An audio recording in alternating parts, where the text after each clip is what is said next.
interditada, com incêndio lá, uns pneus, umas coisas ali. Rio Santos está com o trânsito um pouco lento nessa área. PRF já no local, Polícia Rodoviária Federal. Daqui a pouco a gente atualiza o porquê dessa manifestação aí, né?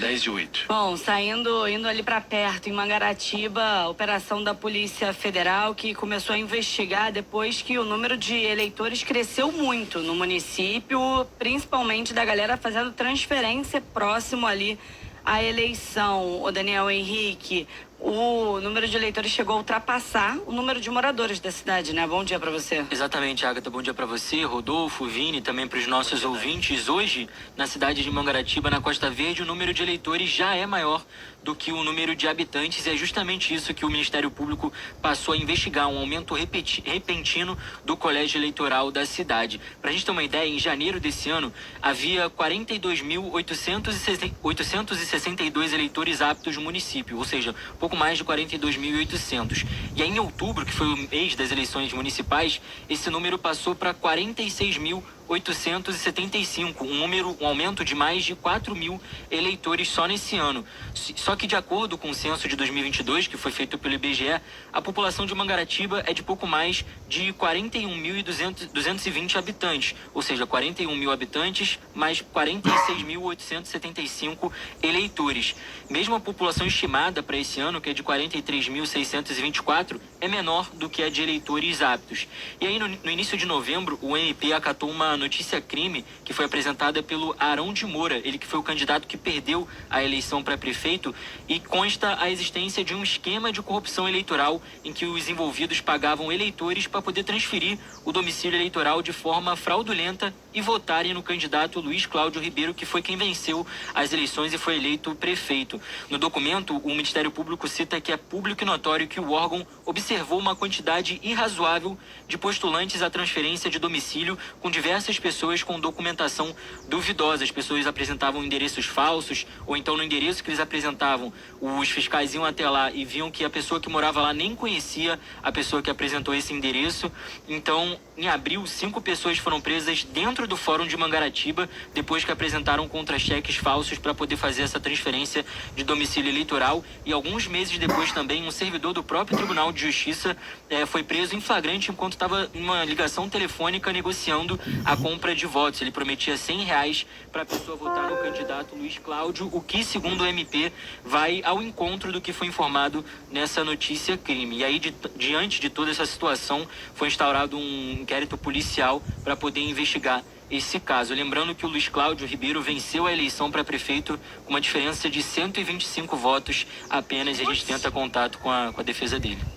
Ô, louco, meu! Brincadeira, 125, e se esse esquema tá comprovado, ou vier a ser totalmente comprovado, o cara ganhou na mão grande mesmo, levou, né? Aliás, mesmo que tivesse levado com grande diferença, se tem uma comprovação como essa de fraude, o cara tem que perder, não interessa se ele ganhou com sei lá quantos mil votos de diferença. O cara tem que ser banido da política e preso. Ele e quem arquitetou. Agora, uma coisa só para eu entender aqui, Daniel. Você falou que algumas pessoas foram pegas com a boca no trombone, foram pegas em meio ali ao esquema, em flagrante.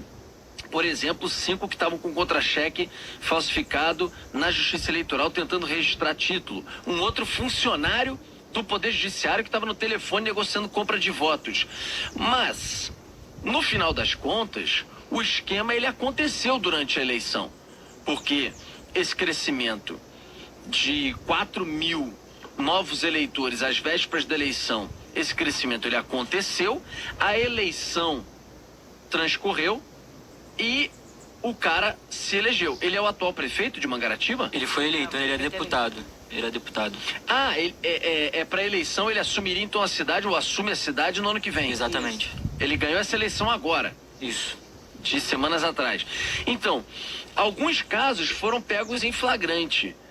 A questão, por mais que ele ainda não tenha assumido, o que dá um certo alívio, porque aí você ainda tem um tempo para investigar e talvez até impedi-lo de entrar se tudo estiver confirmado, por que os outros, você citou alguns casos presos em flagrante, mas o que aconteceu para os outros 4.000 eleitores que esses, muitos como você disse, que mentiram, que não têm endereço, que falsificaram documentos, como esses outros conseguiram e consequentemente votaram e deram a esse Luiz Cláudio a eleição, né?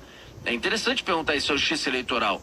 Quais outras falhas aconteceram? Porque se durante a falha, se na hora do cadastro, na hora do registro, a gente tivesse pego essa galera, como aconteceu em alguns casos, a gente não teria tido tanta gente fraudando, votando sem condições e, consequentemente, contribuindo para uma vitória que acabou acontecendo por 125 votos de diferença.